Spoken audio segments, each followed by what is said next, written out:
All right, guys, coming at you with another episode of the Better by the Numbers podcast presented by Life Metrics. We're here at the Roundtable of Longevity Clinics. I'm here with Jasmine. Jasmine, who are you working with? What is your company, and what are you guys doing in the longevity space? Yes, thanks for having me. My name is Jasmine, co-founder and CEO of Rejuve.ai, which is a decentralized longevity research network. So we're actually building a platform for people to track their personal health data, earn rewards, and get AI optimized health insights and recommendations. On the back end, we're building a research database to be able to leverage for various different research in the geroscience space. And we're here to pretty much get longevity clinics on board into the platform so that people don't just stop at AI, but also can get professional guided insights as well. Okay, got it. All right. So are you involved at all in helping optimize AI and making it more accurate? So we're pretty much trying to learn from people's data that they're contributing. So leveraging what biohackers are already doing. A lot of people are still tracking all of their data in different spreadsheets or maybe various different apps. So we're trying to simplify that and aggregate that and put that into the best trajectory to be able to have this continuous feedback loop of learning more from the experimentation that they're already doing. Okay. And are you only, there's I guess some research you're doing, is that only for specifically the longevity space? Are those the people that are more into it or more open to it? Or are you also going into the traditional medical field and showing them this research? So our product is consumer driven. So it is kind of geared at people that are already tracking their health. So people that are wearing Oura rings and smartwatches and all that kind of thing. And the idea is that we can kind of put them on the optimal trajectory to maximize their health span and be connected and educated in the best ways on the latest scientific findings and, pretty much eliminating a lot of the guesswork. And so that's really the purpose of the AI, is to continuously refine and optimize to be able to save people money, time, and potential harm by more and more information. Okay, got it. And in this space specifically, what are some of the biggest takeaways that you have been learning about this industry? So we go to a lot of different longevity events, and this one is really interesting because it's all talking about the clinics and the cutting edge testing that's going on. One really interesting thing I found is that metabolomic and proteomic testing is now coming to direct to consumer. It's already kind of here and live, and this was something that was projected that maybe it's going to take another year or two. So I was really surprised to learn that it's already here. And also, just all the different dimensions of health that can be analyzed and tracked for this peak optimization, and the shared goal that we all have of making this part of the basic healthcare infrastructure instead of just this kind of wealthy elite aspects. Yeah, I'm noticing some of the people I'm talking to, it's like, well, it's definitely a field that is a little more catered to the wealthy, and we're trying to see how we can get it to the masses. So I guess, what are you seeing that being something that can happen in the next couple of years?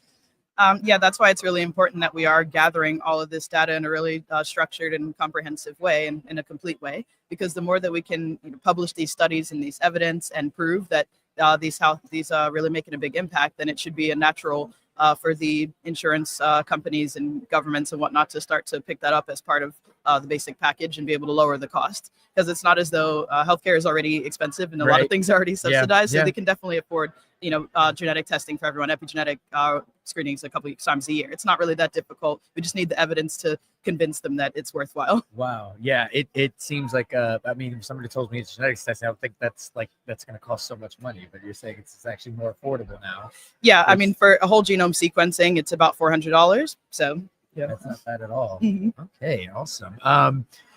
What are some of the things that you guys are doing uniquely with lab testing? So our platform is all about the aggregation and building the personalized longevity routine. So we want to consider factors like people's personal preferences, where they kind of are, because there is no kind of one size fits all. So the focus is really the scaling of the N of one, and that's like the individual. What works for me might not work for the person sitting next to me, or maybe there's a certain time period where it's best to start doing one thing, or so it's all those like really nuanced elements to actually put people on protocols that they can really follow, instead of just generically saying, hey, you need to get better sleep or you need to exercise more. It's like, okay, how do I put it in practice into my real life and make it part of your habits? Tie it all together, right? Okay. And I always ask this question. I'm just curious to see, when do you think that is the best time to start testing someone? Anytime. Right. Yeah, Yes, okay. like I So said, like this should be as really young as routine. possible, or like Yeah, I mean, yeah, as young as possible, then you can know what your risks are. So then you can already know, to start what you're maybe predisposed to. avoiding certain foods or like certain exposures if you're more sensitive, to certain chemicals or elements. It's good to know that as soon as possible so that you avoid damage on your body that you'll have to try and figure out how to reverse later. Nice. Okay. And what attracted you to the longevity space specifically? So my background is in health information management. So I was actually working in more the traditional healthcare side of things Right. on the medical coding and billing side. And I was just seeing that people were coming into the hospital really sick and then leaving worse or sometimes not at all. And I just didn't feel like this contribution was really making anyone healthier. Wow. And then I got introduced to this whole concept of, geroscience and longevity. And so that's really what drove it. Yeah. Wow. So yeah, you how long were you in the traditional medical field, I guess, before you started? 4 seeing this? years, Okay. and then I kind of took my gap year adventure, and then I found out about the world of AI and blockchain. We're also kind of in that space as well in the decentralized science, and yeah, then that kind of led to this project first as a product manager and then CEO, and then we kind of did our crypto-led fundraise in 2023 and kept building from there. So you feel that AI is going to actually help people make this a more affordable thing for people to implement into their lifestyle, basically. Like, Yes, for sure, because you don't no longer have to just kind of scroll through and try to analyze all of this large volume of data. There's been lots of talks today about how AI is already helping people in real life and practice to get on top of things a lot faster than ever before. So yes, for sure. so I'm assuming you've got some test studies and cases. What would you say would be like?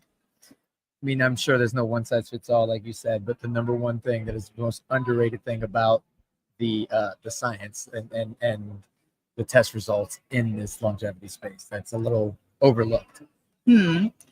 That's an interesting question. Actually, there was a session that I was just listening to about dentistry and oral health. I think that's something that's neglected, and that's actually something that even we don't have on our platform yet. Wow. Because of the fact that they were saying that the teeth are literally connected to your brain. So we probably should, pay more attention to those aspects and not just think, oh, it's just a cosmetic element. So I think that too, and that's an evolution of the field as well. Anti-aging used to be more about like the beauty aspect, and that's still important because nobody wants to like look old and things like that. Right. But it's a reflection of what's happening internally. So. Okay.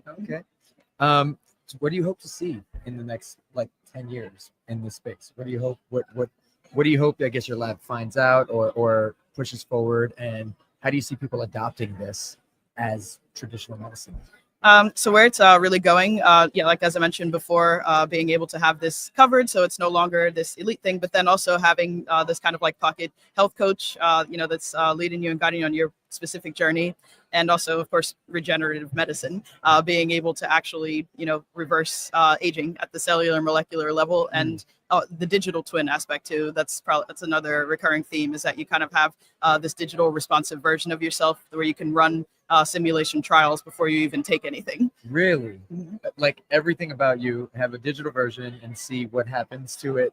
Yeah, this is like the pinnacle of the space right now that everyone's working toward. That is so cool. Oh my goodness. Okay, and where can we find you guys? Rejuve.ai, really simple. Rejuve.ai. Okay, Yeah. And are you guys on social media? Yep, we're on all the social media, Facebook, Instagram, LinkedIn, X. And if you do, Rejuve.ai, that's literally the website and the name of the company, so easy to find.